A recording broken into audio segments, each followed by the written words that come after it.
Buonasera, benvenuti a questa edizione del telegiornale. Vediamo insieme i principali titoli.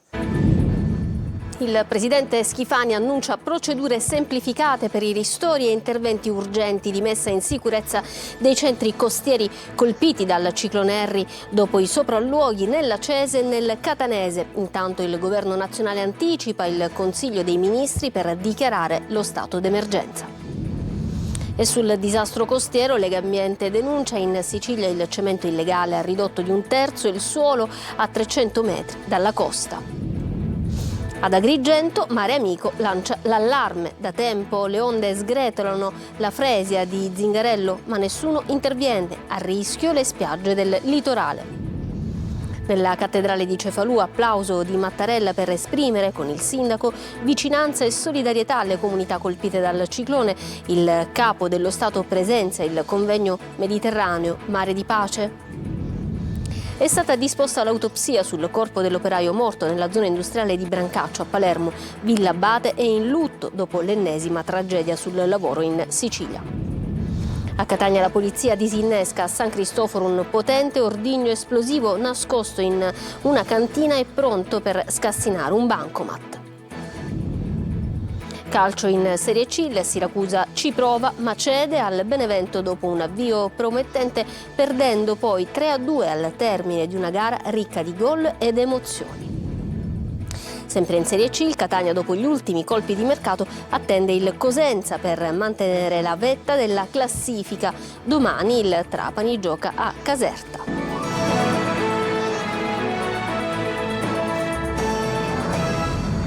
Bentrovati. Procedure semplificate per i ristori, direttive chiare e messa in sicurezza dei centri abitati vicino alle coste. Ad annunciarlo è il presidente Schifani a margine del vertice in prefettura a Catania sui danni del maltempo. Prima dell'incontro, sopralluoghi del governatore della regione e del capo della protezione civile Cocina a Santa Tecla, riposto sul lungomare catanese danneggiati dalle forti mareggiate. Sentiamo tutto da Emanuela Corsi. La lunga giornata di sopralluoghi del presidente Schifani nei comuni della costa ionica danneggiati dal ciclone Harry si conclude a Catania.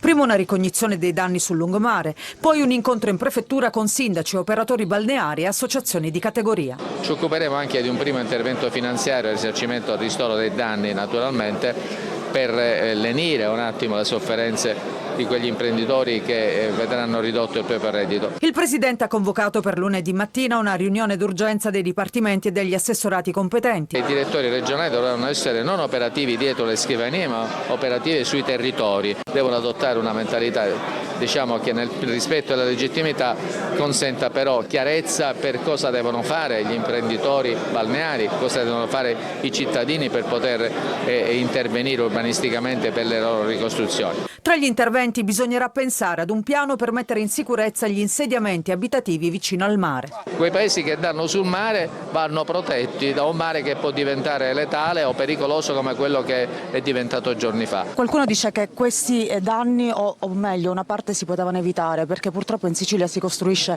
sulla costa. Guardi, non è il tempo delle polemiche, per ora sono concentrato sulla eliminazione dei problemi, su sollevare lo stato d'animo dei cittadini, eliminare i danni e dare speranze. Le polemiche le lasciamole al dopo. Resta il fatto che la Sicilia deve fare i conti sempre più spesso con eventi estremi che non sono più eccezionali. C'è in atto un cambiamento climatico dovuto sia al clima, ma scusatemi il termine, indirettamente anche a una edificazione, una cementificazione che negli ultimi 50 anni ha cambiato il volto della terra. Queste aree sono state occupate da costruzioni, spesso qualcuna di queste, qualche lungomare non poteva stare lì e la natura si è ripreso il suo posto. Intanto la Premier Giorgia Meloni ha voluto anticipare a lunedì prossimo il Consiglio dei Ministri per dichiarare lo stato di emergenza. Dopo i crolli, gli allagamenti e la distruzione di interi litorali per il passaggio del ciclone, Legambiente denuncia: in Sicilia il cemento illegale ha ridotto del 30% il suolo a 300 metri dalla costa. Sentiamo Giusy Lazzara. La crisi climatica, la crisi ambientale. Gli effetti del passaggio del ciclone sulla Sicilia sono aggravati dalla fragilità dei territori dovuti a scelte urbanistiche devastanti e l'erosione costiera dopo anni di cementificazione selvaggia.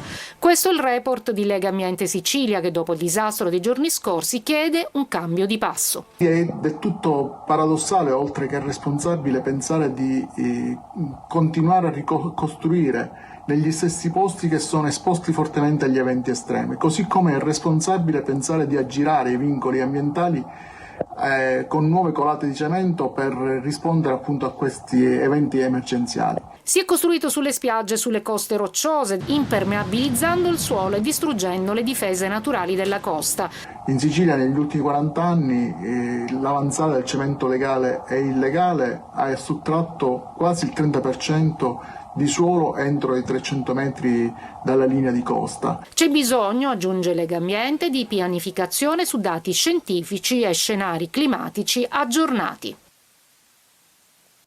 Abbiamo visto il sopralluogo del presidente Schifani proprio oggi in Sicilia. Il giorno precedente c'era stato il ministro Nello Musumeci, il ministro della protezione civile. Domani invece in Sicilia arriverà il presidente del Senato Ignazio La Russa, che si recherà in 3 località siciliane recentemente colpite dal maltempo. Alle 11 sarà al lungomare di Letojanni, a seguire si recherà in Piazza Salvo d'Acquisto, a Mazzeo, quindi a Taormina, e infine ad Aci Castello sul lungomare di Aci Castello, appunto in provincia di Catania.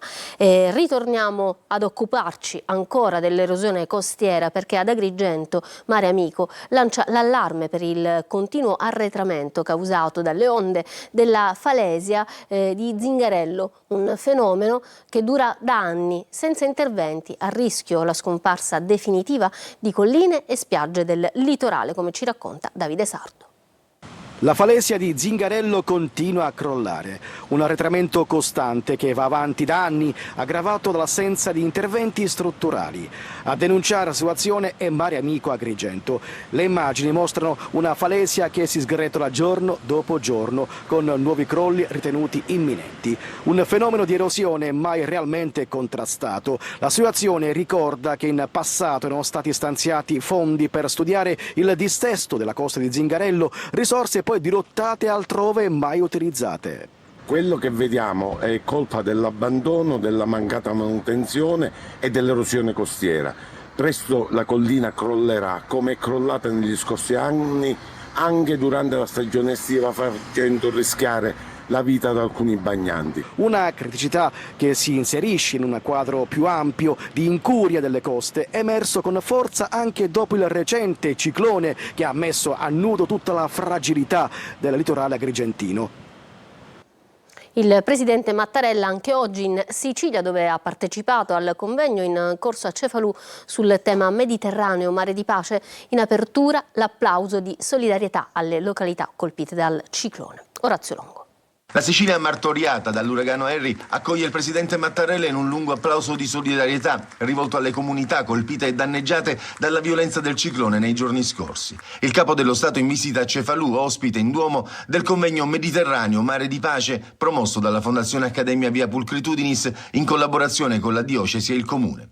Trasformare le differenze in ricchezza, dicono i relatori in una conversazione tra storia, cristianesimo e arte, per rileggere il Mediterraneo tra passato, presente e futuro come spazio di incontro e di dialogo per costruire ponti di solidarietà e comprensione. Portiamo dentro di noi quanto ci è stato detto dalle relazioni e quanto ci è stato sollecitato per un tema di riflessione anche per l'azione quotidiana a svolgere ciascuno nei suoi compiti e responsabilità. Ad accogliere il Presidente della Repubblica in una cattedrale gremita in ogni posto numerose autorità civili e militari, presenti anche l'Arcivescovo di Palermo, l'Orefice, e il Vescovo di Cefalù, Marciante. Parliamo del ponte sullo Stretto, perché nella bozza del decreto legge del Ministero delle Infrastrutture retto da Matteo Salvini si riduce l'ambito di controllo della Corte dei Conti che sul ponte. La Corte potrà svolgere infatti il suo controllo preventivo soltanto sulla delibera del CIPES, il Comitato Interministeriale per la Programmazione Economica, e non sugli atti e i documenti collegati. Prevista nella bozza anche la nomina di commissario straordinario del Governo governo per il ponte sullo Stretto l'amministratore delegato della società Stretto di Messina, Ciucci. Andiamo a Villabate, che è in lutto per la morte di Alessio Latargia, l'operaio quarantenne trovato senza vita in un capannone nella zona industriale di Brancaccio a Palermo. Sarebbe precipitato da un ponteggio. La magistratura ha disposto l'autopsia mentre l'ASP avvia le verifiche sulla sicurezza. L'ennesima tragedia sul lavoro in una Sicilia dove le morti continuano ad aumentare. Manlio Viola. È lutto cittadino a Villabate, centro alle porte di Palermo, per la morte di Alessio Latargia, il quarantenne trovato senza vita all'interno di un capannone di via Emiro Giafar, nella zona industriale di Brancaccio a Palermo, nel pomeriggio di ieri. Alessio sembra sia volato giù da un ponteggio sul quale stava lavorando. Una caduta di 5 metri che non gli avrebbe lasciato scampo, ma dinamica e causa della morte dovranno essere chiarite. Il magistrato di turno ha disposto il sequestro della salma e lunedì darà incarico al medico legale per eseguire l'autopsia che dovrà stabilire proprio l'esatta causa del decesso. Intanto i tecnici dell'ASP hanno avviato una serie di verifiche sul rispetto di tutte le normative di sicurezza sul lavoro, ma a Villabate, paese di origine e di residenza della vittima, tutti sono sconvolti. È il sindaco a raccontare come Alessio fosse noto all'intero paese, un lavoratore che lascia moglie e 2 figli e un paese attonito. Le morti sul lavoro in Sicilia sono in drammatico aumento. L'ultimo dato ufficiale disponibile si ferma alla fine di ottobre 2025. In 10 mesi le vittime sono state 77, con un aumento dell'8,5% rispetto al 2024. È un trend che denuncia una crescita ulteriore. A guidare questa drammatica classifica è la provincia di Catania, che da gennaio a novembre 25 ha registrato 21 morti, 7.250 incidenti sul lavoro gravi denunciati all'INAIL, un incremento del 33% nella provincia rispetto al 2024, quando le vittime erano state 16. Segue Palermo, che in un arco di tempo lievemente più ampio, ovvero da novembre 24 a novembre 25, mostra 20 vittime e 6.553 infortuni, senza contare le malattie professionali che non rientrano ancora in queste statistiche e che fanno registrare altri 4 morti nel 2025. Nella cantina di un palazzo di San Cristoforo, del quartiere di San Cristoforo, siamo a Catania, c'era un ordigno pronto a far saltare un bancomat. È stato scoperto dalla polizia, ma pensate, sarebbe bastata una scintilla per far saltare in aria l'intero palazzo. Vediamo. Un ordigno dalla portata micidiale che avrebbe potuto far saltare in aria l'intero stabile di San Cristoforo a Catania, dove era nascosto. Era contenuto all'interno di una struttura in ferro e destinato con ogni probabilità a far saltare un bancomat. A scoprirlo i poliziotti della squadra cinofili della questura di Catania, grazie al fiuto dei cani specializzati nella ricerca di esplosivi, che hanno individuato un covo in una cantina del palazzo dove erano nascosti, oltre all'ordigno, anche diversi strumenti e oggetti utilizzati per scardinare bancomat e porte. Il sistema di accensione elettrico, già collegato con un accenditore ad un cavo lungo quasi 10 metri, era pronto per essere attivato. Sarebbe bastato un semplice contatto dei cavi per azionarne l'esplosione. La bomba, pronta per mettere in atto un colpo ai danni di qualche istituto di credito o attività commerciale, avrebbe rappresentato un rischio concreto per la sicurezza dei cittadini e per la stabilità degli edifici, data la sua portata. L'area è stata delimitata e i poliziotti specializzati nel maneggio degli esplosivi hanno accertato la pericolosità dell'ordigno improvvisato mediante anche alcune radiografie per verificare la consistenza interna della bomba. Successivamente hanno eliminato l'innesco elettrico e subito dopo hanno avviato le procedure di trasferimento in un luogo sicuro per procedere alla distruzione. Siracusa non si piega e dice no alla recrudescenza della criminalità. Ieri sera corteo contro la mafia che vuole imporre il pizzo con cittadini e associazioni e anche commercianti. Francesco Loi. All'escalation della criminalità Siracusa risponde così: il racket delle estorsioni non fa paura.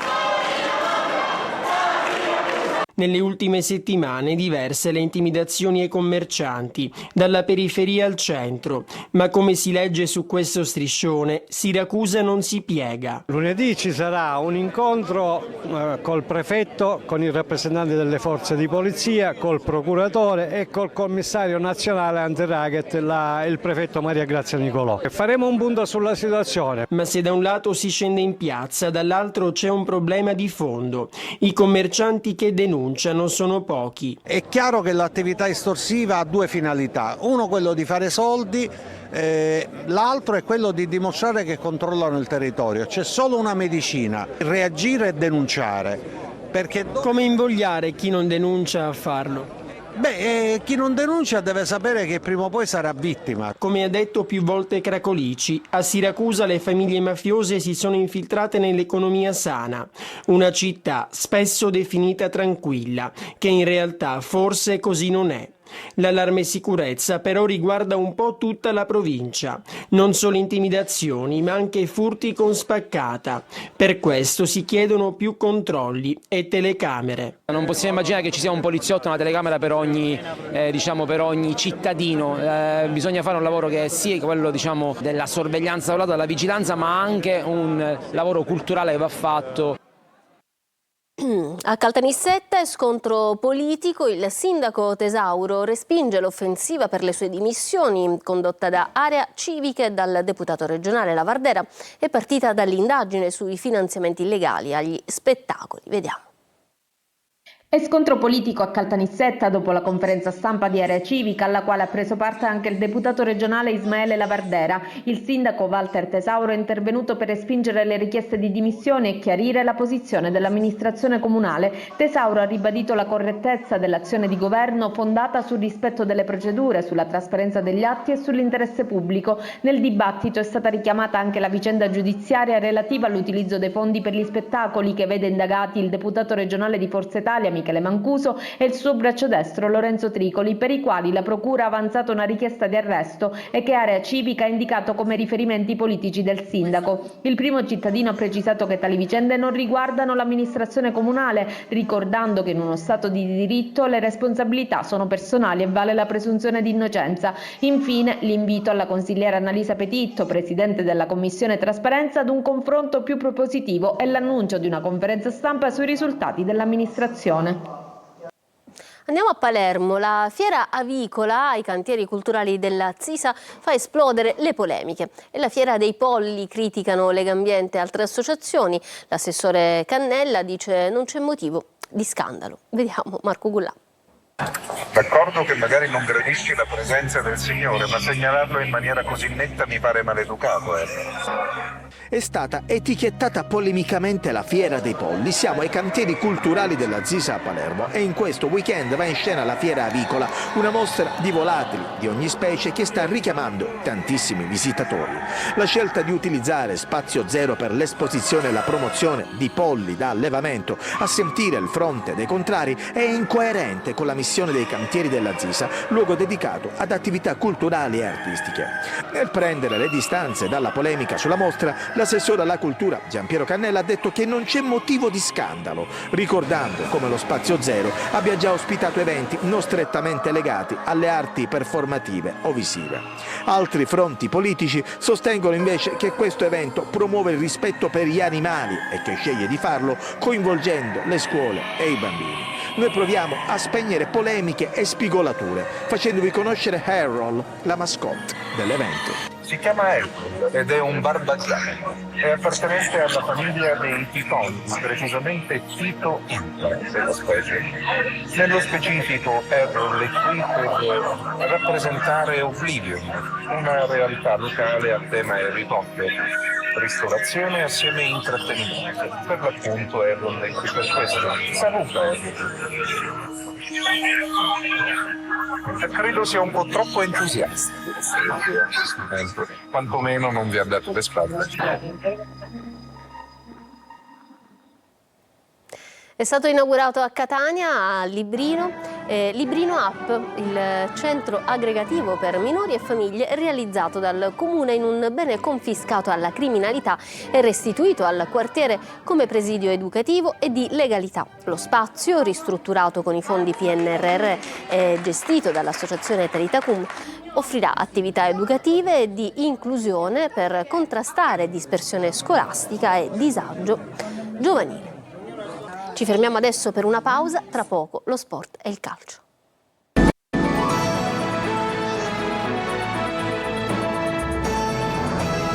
Ritorniamo Siamo in studio con lo sport, il calcio, Leoni sconfitti 3-2 a Benevento, buon avvio del Siracusa, poi la grande reazione dei campani per una sconfitta che lascia la squadra di Turati al terzultimo posto in piena zona play-out, come ci racconta Marco Petrolito. Il Siracusa ci provoca con grande generosità, gioca bene, va in vantaggio con Di Paolo, ma cede al Benevento dopo un avvio promettente, perdendo 3-2 al termine di una gara ricca di gol e di emozioni. Si parte dopo pochi secondi di gioco con la Mesta che impegna Farroni in seguito ad un'indecisione di Pacciardi. Il Siracusa risponde al sesto con un gran sinistro sulla distanza di Di Paolo che sfiora il palo. Al 19esimo azzurri in vantaggio, Di Paolo intercetta un lancio lungo, anticipa con un gran controllo l'uscita di Vannucchi e segna a porta vuota dalla lunga distanza. La reazione dei campani però è veemente, al 23esimo Tumminello, servito con un colpo di tacco da Salvemini, firma l'1-1 con un sinistro angolato. Al 31esimo occasione enorme per il Benevento, punizione di Salvemini parata da Farroni, poi Scognamiglio trova il tacco ma Cancellieri salva sulla linea. 35esimo ancora Farroni, decisivo sulla Messa, mentre al 41esimo l'estremo difensore azzurro para anche il colpo di testa ravvicinato di Romano. Ma il gol del suo spasso nell'aria e arriva subito dopo. Maita riceve da Tumminello e con un destro potente fa 2-1. In pieno recupero poi su corner di La Mesta Simonetti colpisce di testa tutto solo per il 3-1 che chiude un bel primo tempo tra gli applausi del pubblico del Vigorito. Nella ripresa il Benevento controlla, non rischia quasi mai e dopo una traversa di Simonetti nel finale al 94esimo il Siracusa riesce ad accorciare. Su punizione di Valente Vannucchi respinge corto e Pacciardi insacca da 2 passi. Ma non c'è più tempo e l'esito della gara non cambia, col Siracusa che ci ha provato ma è costretto ancora una volta a tornare a casa a mani vuote. Intanto il Palermo si ferma in Emilia e a Modena la partita finisce 0-0, un pari che per i rosa significa ancora -6 dal Venezia. La squadra di Inzaghi ci prova soprattutto nella ripresa, ma il risultato si ferma appunto sullo 0-0. Il Catania invece domani gioca al Massimino con il Cosenza, obiettivo restare in testa alla classifica. Miceli in campo dall'inizio, in porta potrebbe esserci Betters, qualche ballottaggio davanti. Sentiamo Marco Carli.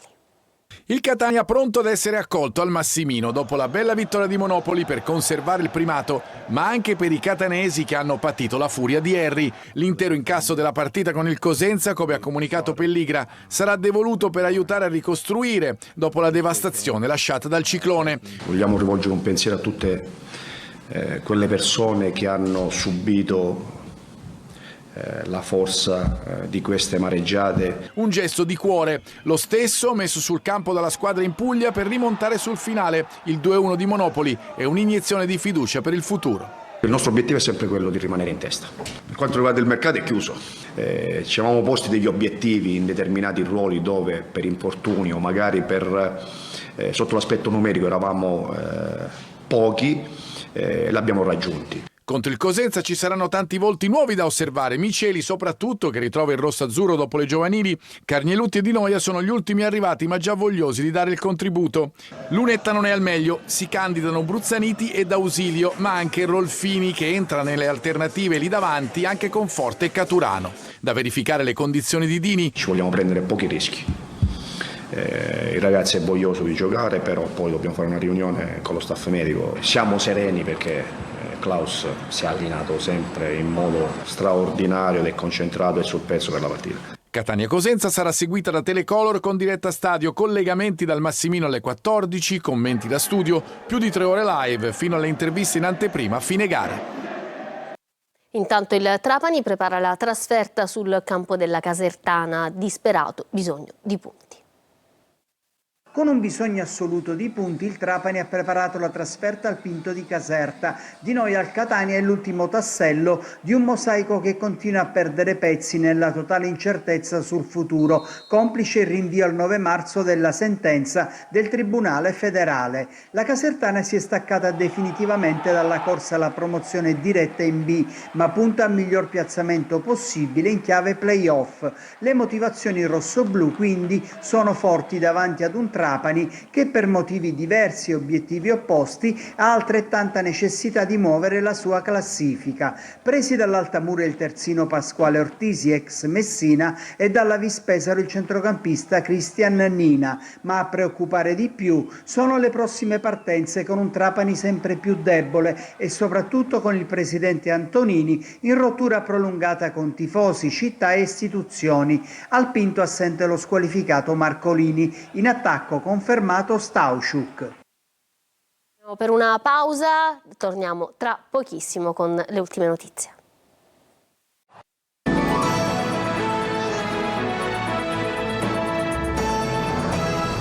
Ritorniamo in studio. Prima di chiudere ancora una notizia, perché è morto proprio questo pomeriggio a Cefalù Monsignor Crispino Valenziano, 93 anni, il presidente della Fondazione Accademia Pulchitudiniz, l'ideatore del convegno Mediterraneo Mare di Pace, al quale sta partecipando anche il presidente della Repubblica Sergio Mattarella, di cui vi abbiamo parlato anche durante il corso del telegiornale. L'evento si è svolto nella Basilica Cattedrale di Cefalù. Il presidente Mattarella nel suo intervento ha voluto esprimere il suo grande personale trasporto nei confronti di Valenziano e la sua riconoscenza per decenni di impegno. Questa dunque era l'ultima notizia, il TG finisce qua. Noi vi ringraziamo per essere stati con noi da parte mia e dei tecnici della regia che oggi hanno lavorato a questa edizione. Un ringraziamento e un buon proseguimento di serata. Arrivederci.